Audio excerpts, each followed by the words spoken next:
It's time to accelerate. Hi, I'm your host, Andy Paul. Join me as I host conversations with the leading experts in sales, marketing, sales automation, sales process, leadership, management, training, coaching, any resource that I believe to help you accelerate the growth of your sales, your business, and most importantly, you.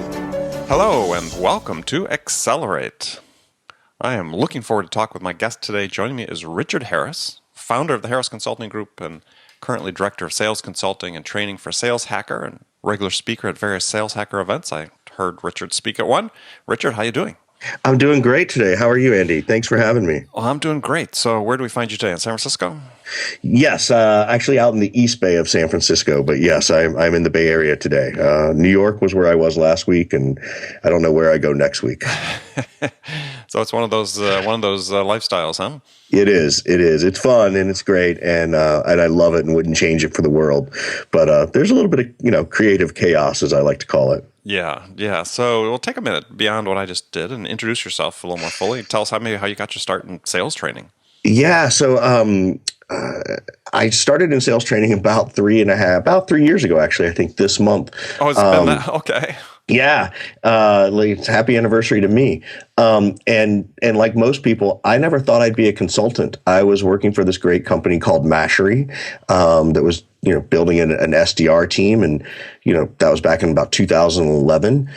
And just through the state of startups, they went through an acquisition phase and was acquired by Intel. And at that point, I'd built a sales team and then took over sales ops. And then Intel didn't need another sales ops person.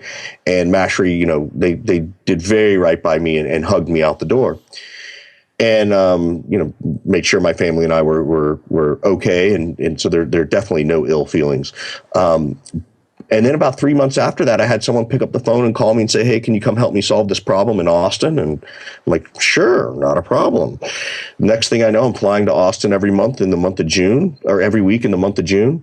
My first week flying back, I'm sitting next to a guy, strike up a conversation. Turns out to be Nick Mehta, who's the CEO of a company called Gainsight. And the next thing I knew, I had 2 clients, right? I'm using a Yahoo email address, have no website, and I've got people, paying me for my knowledge. So I looked at my wife when I got home and I said, "Honey, I think we should make a go of this." And I literally, it found me as much as I found it. Sure. That being said, all throughout my career, my favorite part of being a manager was teaching people. I loved the ability to take someone and help them build their craft and hone their craft so that they could provide a greater lifestyle for themselves. There are many people who go into sales management who think it's this glorious role when in fact it's not. And so for me, I actually enjoyed the management side of things, not from a control thing or a power hungry thing, but this teaching and education piece and helping people achieve things they never thought they could achieve. Exactly. There's some level of I don't know if it's altruism that's in it or what, but that's how I sort of fell into management as a whole. And then it just sort of parlayed itself through life and the way life rolls out. And all of a sudden now I'm a consultant. Yeah, with all that entails. Yeah. So let's talk about something that I think would be really interesting for a lot of the audience members, because we've got a lot of entrepreneurs, we've got sales leaders, we have salespeople. And something you talk about on your website, which I thought, okay, well, this would be a great topic for conversation. One is, you say that companies need to understand the difference between a sales process and a sales methodology. And I thought, okay, that's a great sort of global question. So let's start, because I think it is very relevant, because I think those two oftentimes are conflated. So let's start just to ask the question, why do they need to understand the difference?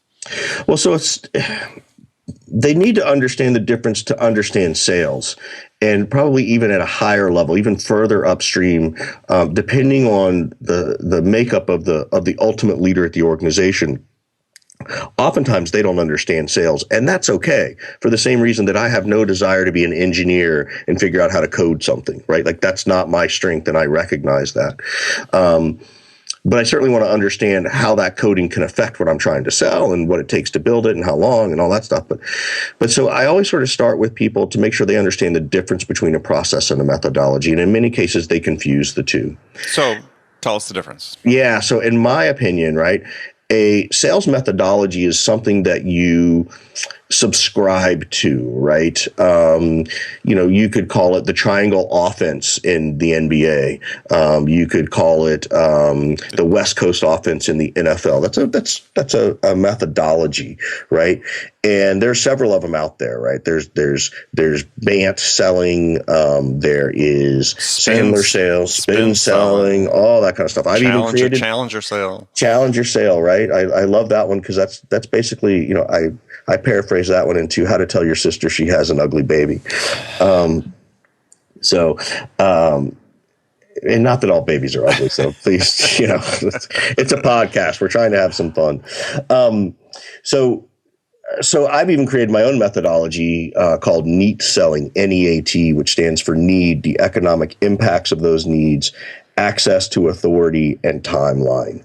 Those are the things you have to qualify to get a deal done. Right. And I don't care what you're buying. You could go out and buy a TV. You got to go through need, the economic impact of that need, the access to authority, who's going to say, yes, you can spend the money. And of course, what's your timeline to get that device? So that to me is a little bit of a methodology, a process. So it sounds like you had a clever restating of the BANT. Absolutely. Yeah. So BANT was done back in I want to say the 50s or 60s, originally maybe by IBM. And it matters and it still works, but nobody follows that process. In BANT, you're supposed to follow budget first. Hi, who has the budget? What is the budget? Who controls the budget, right? Actually, but nobody does that. No, and BANT's pretty irrelevant. I mean, there was a study that came out a couple of years ago, I think in early 2013, actually, that said that in the business-to-business space, that only 21% of major purchases are budgeted in the year they take place. Yes, and even more so in the startup community that I'm in the SaaS world, because oftentimes the technology is so disruptive it didn't exist. Right. Exactly. Right. And so I think that's a big piece of what's happening in the space. So yes, I see BANT as being irrelevant, and so I just sort of put my own spin on it, and if people want to read it, they can go read about it on my website. All right, so that's neat. Yeah, that's neat. That's neat. That's clever. It's neat. I mean, that's a neat sales process. Okay, yeah, I'm going to be saying that. So, Thanks. so that's your methodology. So what's the process then? The process is actually defined based on what it is you're trying to sell, right? Depending on what your technology is, your product, your service, right? So understanding the different stages that the buyer goes through, not just from the buyer's journey perspective, which always exists, but what it takes to get your deal done, right? If you're a $500,000 annual contract, like a SaaS play, well, you're going to have a different kind of process than someone who's selling, a service that's $500 or $1,000 a month, and making sure you understand the nuances between those different types of sales processes really matters, and understand what it takes to get your deal done.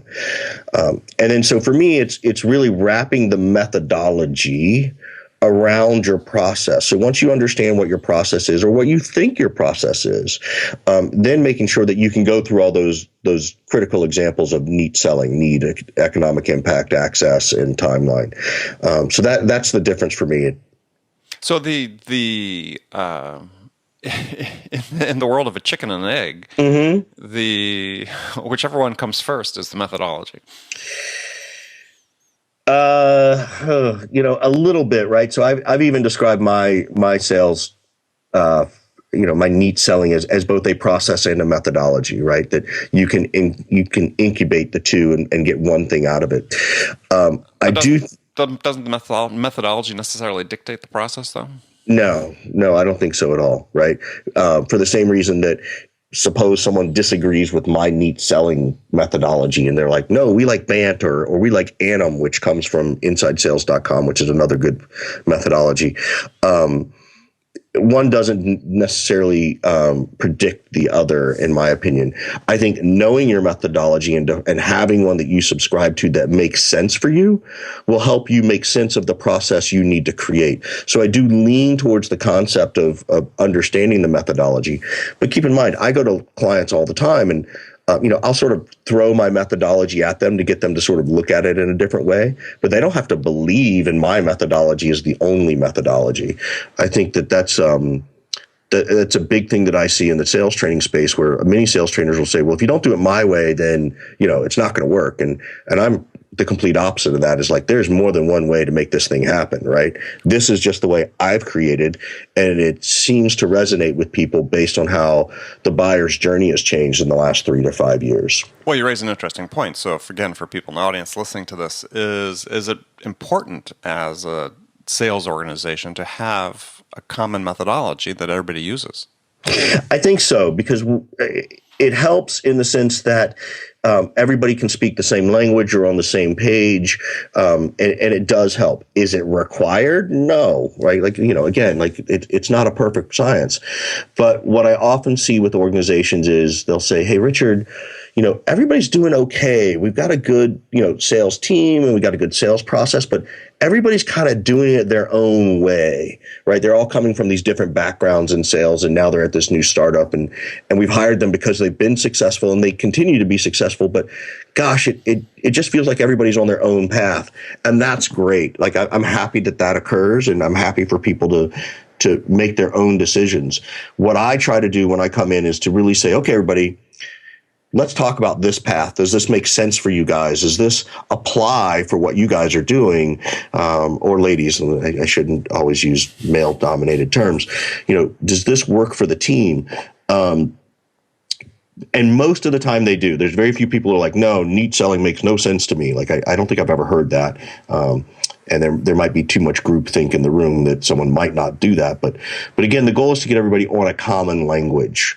And when they hear things like economic impact or access to authority, as opposed to just defining authority, it resonates with people from what I've seen, that they're understanding this is a different approach to a fresh approach. I wouldn't say different, a fresh approach to the same thing they've been doing for years. Well, the benefit of the common language then, though, is that when you're really operating as a manager, then when people use specific terms, that everybody has a common understanding of what that means. Absolutely. And that's the beauty of it as a whole, right? Is that now we can all speak together and as a cohesive unit, and still do it in a way that people are independent in their own thought process. Because that's the one thing I don't want salespeople to do, is that there is no one silver magic bullet. If there were, we'd all be retired. But I want to give everybody, the guidelines and the rails to stay in between, but also allow them the creativity to be their own salesperson and do the things that they know make them successful as well. Right, which is one of the things that I see that is oftentimes a problem with a company. As, for instance, I had somebody hire me to come in and give a keynote at a sales meeting, and they really wanted to edit what I talked about beforehand because we use spin, and we don't want you to say anything that might contradict anything that's in spin. Yeah. Like, well, there are times where it's really a good idea to contradict some of the things that you're doing. Those are my favorite conversations, right? And I say this to people all the time, is like, hey, I think it'd be more engaging if we had a dialogue where we challenged each other a little bit. That's where learning occurs, right? Like, that's where sometimes you have to break it just to make sure that what you're doing is right. So I encourage those conversations, and, I've had people say, well, can you do it this way? And I'll just politely say, no, but you can go hire them. I've done that. Yeah, right? I've done that as well too. Yeah. And you don't want to say it as jerky as I just sounded there, but sometimes that's what happens. Well, yeah, I think that's really important for managers to understand that methodologies, they're a guideline, right? So I mean, it's not something you're living your life by on a step-by-step basis. I mean, I had a friend who's a sales trainer as well, and had a company call him about. He had their call center. He specialized in call center training, and not B2B call center, but B2C call center. Yeah. And they said, "Okay, great. I like what you're saying. Now, but the thing is, it has to be, can you train our people on the challenger sale?" In a call center, right. In a call center for B2C products. Right. And he's just sitting there rolling his eyes. And he said no. And he didn't get the deal. Right. No, that happens. And believe me, I've run the call center that calls to sell you the newspaper subscription. So I appreciate the challenge he may have had. And did you use the challenger sale? Oh, God, no. No. So let's talk about sales processes then. So we've talked about methodologies and I mean, so our sales it's interesting. So for me, I think process seems to be more relevant the more transactional the product, and less relevant the more complex and the longer the sales cycles get.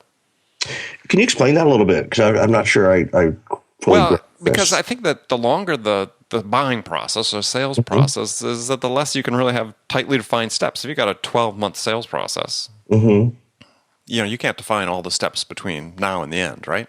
You can put their stages, Mm-hmm. but there aren't steps in a But process. I would disagree a little bit with that, and I'll give you some examples, right? And it maybe we're saying the same thing in a different way, is that if you've got a 12-month sales process, right? It's usually a complex sale. There's lots of people involved. There's lots of decision makers, so you can do what I call follow the bouncing ball, right? Have you had your discovery call? Well, yes. Well, what are the 5 things you need to know in a discovery call in a 12-month sales cycle? Right. Now, here's the thing most people don't understand. A discovery call, as we say it, implies there's one phone call. However, discovery itself could be a process, Oh, right? discovery is a process.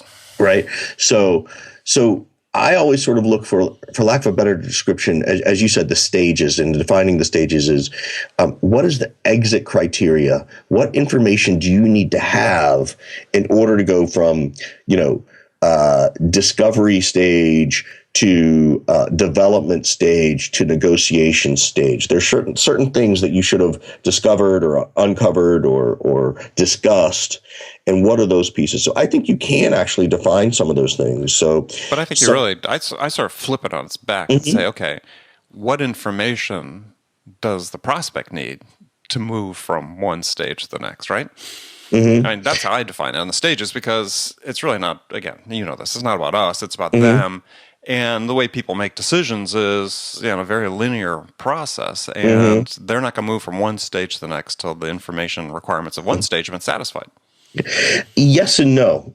So, for example, and that's why I use that word exit criteria, right? So that I can certainly define, and I think, I think you've even educated me a little bit here, is that I would define these are the pieces of information I need to know to have exit criteria.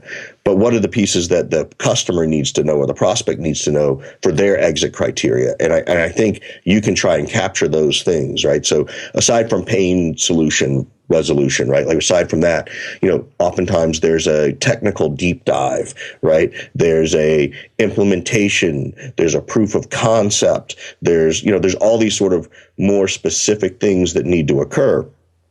And what I've also learned and what I've seen too is that, it's very possible that you're going to define these 8 things that need to be discovered in your discovery phase before you officially move it to the next stage in your sales cycle. However, just based on the way human beings are, sometimes we get a little bit of ahead of ourselves, right? There may come up a question around budget or contracting process or red lines or any of those things before you even get to, a full demo, right? Sometimes people say, well, for whatever reason, they'll say, well, what does your contract look like? Or, we need to put this through legal before we do anything, because that's their own internal piece. So again, I agree with you. All this stuff is very linear, and people should do their best to establish which pieces of information need to be understood and agreed upon by the prospect and the sales rep in a linear fashion. Also recognizing that a couple of times you're going to get ahead of yourself, right? It doesn't mean that just because you started talking about pricing means that you're in the negotiation stage, right? Exactly. Well, that you should be on the qualification stage if you're doing that, right? Yes. Yeah, but qualification around pricing and negotiation around pricing are 2 different pieces. Exactly. So again, it's, I think we're saying the same things, that it is somewhat of a linear process in some ways. However, I'm seeing the linear move away a little bit. And it's more just becoming, these are all the check boxes we need to discover, right? These are all the things we need to mark off in the check boxes before we can move forward to close the deal. And then over time, you can analyze the check boxes and when those check boxes came, and start to define a more specific sales process and start to build some content and other collateral or sales training around that piece. Yeah, and my point was just the linearity begins to get really wobbly the longer the sales process. Absolutely, So, for sure. Because it's, at that point, it really is less about discrete steps and more about intuition and experience to help get the prospect to the finish line. All right, so another question that I get asked a lot is, and you deal with this as well as, how you help companies develop a predictable revenue pipeline. Right.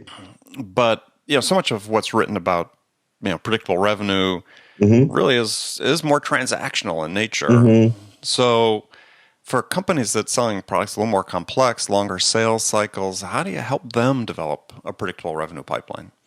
Well, I think the nice thing about those bigger organization, or I'm sorry, those bigger sales cycles is that you can start to specialize, right? And I know you're referring to Aaron Ross, who's a good friend of mine, and very wise in what he created at Salesforce, and of course was smart enough to write it down before the rest of us, which is awesome.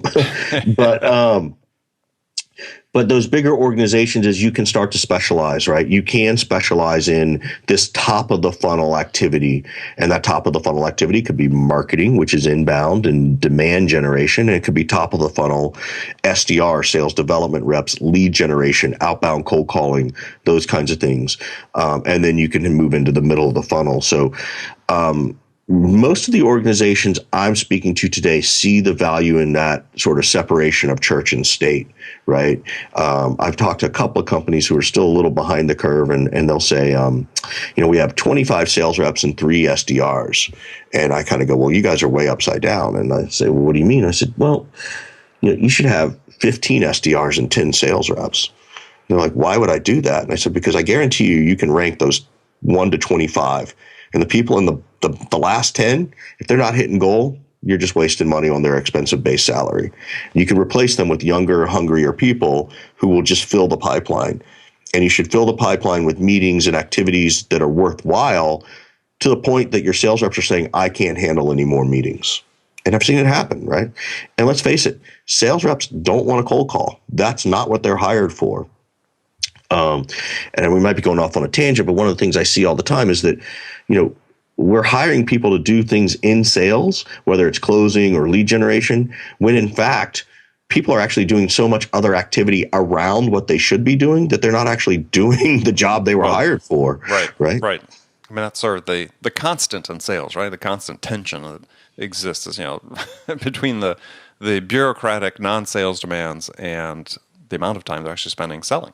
Yeah, and now there's enough studies out there. I want to say that, God, I was doing something with Philosophy the other day, and they brought up a study that a salesperson's activity, they're only spending 37% of their time actually engaged in the selling process, right? Everything else is around the process. So, we broke that down at the SDR phase of if you've got these lead gen reps who are supposed to set appointments, and there are still companies out there who are making the lead gen reps find their own leads. Right, build their own list, right. Yeah, that's a colossal waste of time. I mean, you can Upwork that stuff. It's so inexpensive now. And I think the challenge is that upper management. And just to define that for people listening, Upwork, meaning you could outsource it to using Upwork as a resource to outsource Yeah, absolutely. And the funny thing is that it often is people at the top, executives at the top, who love to control sales because they can actually control. There's enough data there to control, right? And so they feel like they're being smarter by scrutinizing those expenses. When in fact, if you turned around and asked them to scrutinize their own stuff, they would feel like deers in headlights. They would be very afraid by what was being discovered. Well, so what else is, if you say 37% of the time is spent on actual selling, all right, what's the other 63% being spent on? Punching a bunch of stuff into Salesforce, right? So that managers can report on how slow they're doing, right? But increasingly, a lot of the new sales technologies coming on the market are really, especially in the sales development space, I call them, they're fancy data entry methods for Salesforce. The sales development reps, they automatically integrate. They're not having to do separate entries into Salesforce most of the time. No, but there's still too much clicking, right? So for example, it can take 200 to 250 clicks just to set a first meeting, right? Think about how many times you got to click around on your computer screen, right? So at what point do we try to go, gosh, if I could reduce 250 down to 200, right? Or to, 150, does that make them more efficient so they can be more effective? No, so, is that 250? Is that science, or is that just you're using that as an example? No, I heard it from the last I heard that data was from TK over at Toutapp, who is an engineer by trade. So he's sort of obsessed with this, like, that's why he built Toutapp, was to drive efficiency, right? And hopefully make the people more effective. I see the same thing happening too with SalesLoft and what they've been able to accomplish. Again, these are top of the funnel tools, SDR tools for people who don't know. Building it in such a way that the rep can come in and actually do the job that they were hired to do, instead of trying to figure out how to do the job they were hired to do. Yeah. Yeah, exactly. What a revelation, right? Right, exactly. So very interesting. Well, I mean, the last question, and getting back to one I'd sort of asked before, is I get the predictable revenue pipeline for, I'll call it transactional SaaS products and so on. But I've got a lot of companies listen to this that are selling. Hey, I could be selling $1 million piece of equipment with a 24-month lead time, sales cycle. Right. How do I build predictability into my pipeline with that type of product?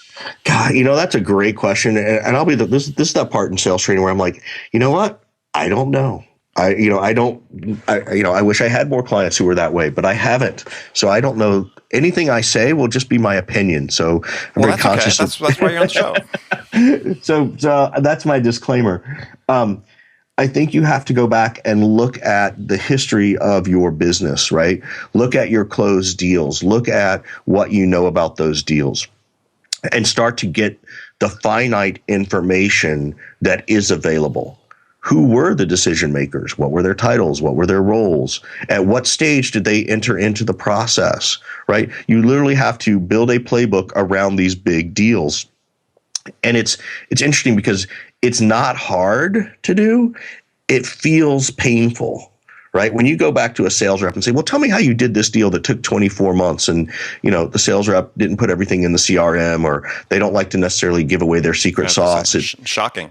Yeah, exactly. It can feel painful to them, but if it's done the right way at a management level, and again, I also think most sales reps know that, hey, if you're going to uncover this to help me do 2 more of these every year at that size of a deal, heck yeah, I'm on board, right? So I think you have to start to analyze it and start to find these very specific pieces of information that are required to close your deal.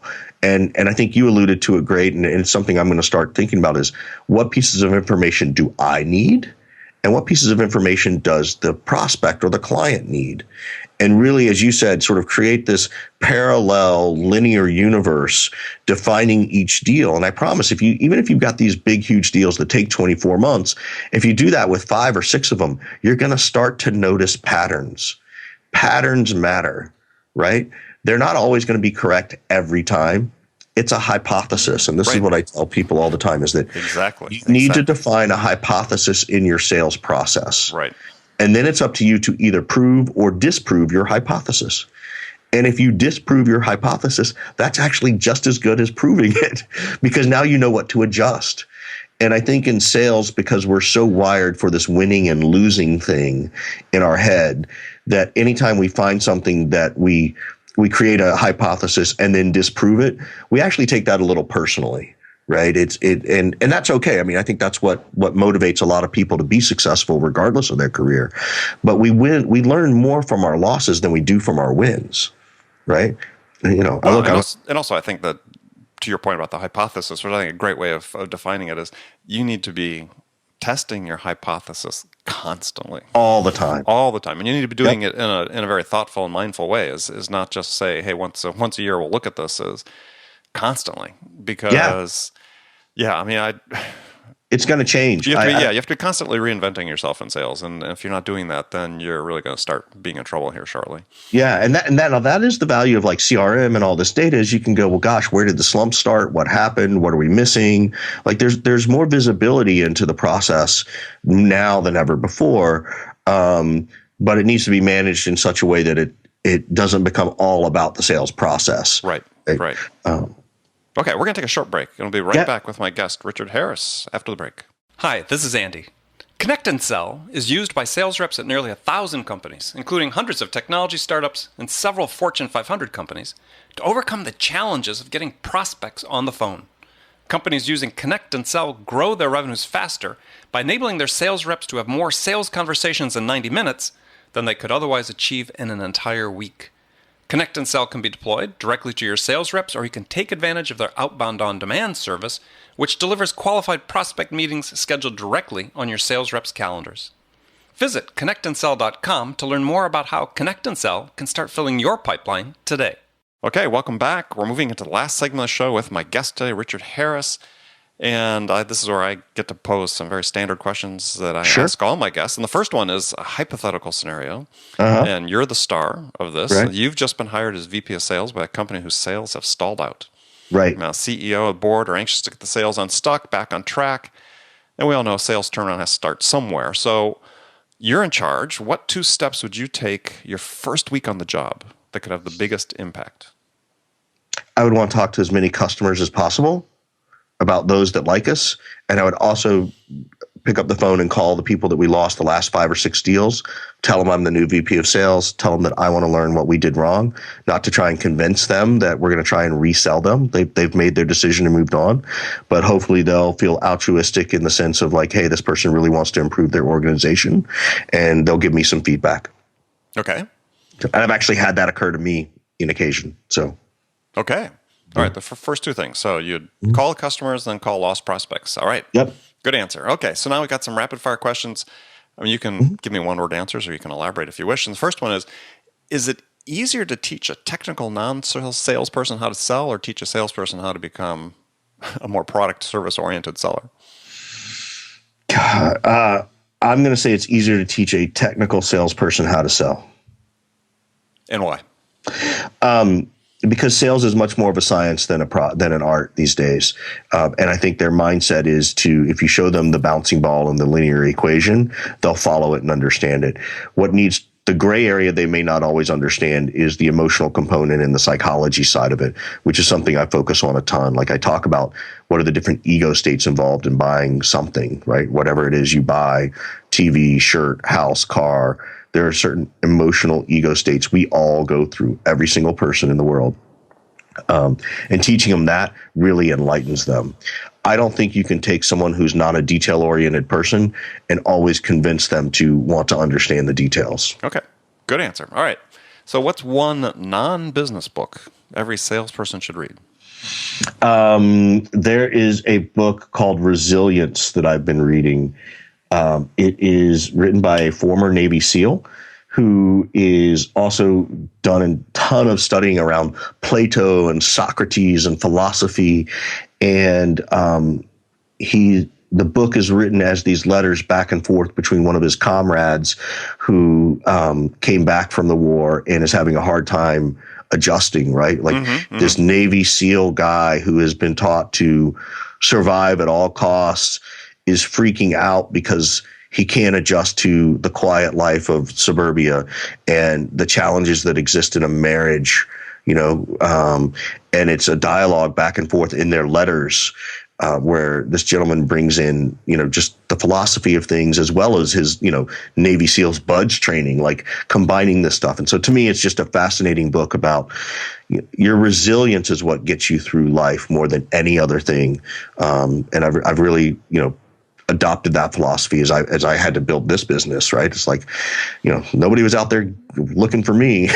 So exactly. So I had to sort of, they say, how do you get a thick skin? And this is that book, I think, that really helps you do it. And it's done in such a meaningful, from the heart place. And it involves a level of psychology and understanding in a world that one would not expect it to exist in the military. And I constantly read it and tweet from it all the time. Excellent. Okay. Great recommendation. So next question then is, who's your sales role model? Lots of them. Probably the most unusual one is Bruce Springsteen. Bruce. Yes, I'm a big Bruce fan. Me too. I'm seeing him August 23rd. By the time this airs, I'll have seen him already, but just to let you know, I'm seeing him on August 23rd. Yeah, I missed him in Oakland this time. the way he takes his craft, and again, if you're a big fan and you've read all the books, I've read all these books about, the guy is 60 whatever years old and putting on a 3.5 hour rock and roll show. And he's not just standing there. This is not Simon and Garfunkel. He is running around like a chicken with his head cut off. And having followed his career and the amount of passion and care and understanding he takes into crafting his music and the things he's willing to try and experiment and do, it just fascinates me, right? Like, how do you build a career that's 30 or 40 years long, right? Like, isn't that what we all want? We want to be so successful. We want to be the Bruce Springsteen of our genre, of whatever it is we do. And believe me, there are lots of people who are very good at this, so I would never. This is how I'm going to start introducing you from now on. Yeah, thank you. Richard Harris, the Bruce Springsteen of sales training. Oh, I love it. Oh, thank you. That's a little humbling. It's a little scary, but I like it. Thank you. So I'll stop there. All right. So I would, since you're a big fan, I'll tell you, I saw a concert at Stone Pony last year. So. Oh wow, that's awesome. Park, yeah. So. Yeah, no. I've seen him in a small venue of about 2,000 people, but not the Stone Ponies. Well, there wasn't him, but I went there mostly because. Oh, just to see a show. Yeah, I would do the same. Show there. Yeah. If I was in New Jersey, I would do the same thing. Yeah. So. All right, last question for you. It's a great segue because the standard last question is, so what music's on your playlist these days? So Springsteen's on my playlist a lot of the time. I also listen to Maroon 5 and Five for Fighting and sort of that 90s guitar rock stuff. I'm a big Guns N' Roses fan, although I think they're trying to gouge their fans for the latest round of concerts. Yeah, and don't tweet that Axl's too fat. Yeah, exactly. Apparently, he doesn't like that. Although I would love to get the cease and desist letter, right? Exactly. You'd frame that for sure. I would write a sales post on it. Right. Figure out some way to spin it. Let's see what else. I do a little bit of Neil Diamond these days. Doing a little bit of reggae lately. It's summertime out here in California, so a little reggae is always nice to hear. Yeah, yeah. All right. Well, good stuff. All right. Well, Richard, I want to thank you for being on the show. Oh, Andy, this was a pleasure. Really a lot of fun. I really, really enjoyed it. Thank you very much for having me. Oh, great. So tell people they can find out more about you. Please. Yeah. So you can find me at theharrisconsultinggroup.com. You can also find me at Sales Hacker. Easiest way to get a hold of me is rharris415, RHARRIS415 on Twitter. Probably the fastest way to get a response out of me. And of course, LinkedIn, if you're on business, you're on LinkedIn. So I'm sure you can find me there. Great. Well, thanks a lot. And remember, friends, make it a part of your day every day to deliberately learn something new to help you accelerate your success. And one easy way to do that is to make this podcast a part of your daily routine, whether you listen on your commute, in the gym, or as part of your morning sales meeting.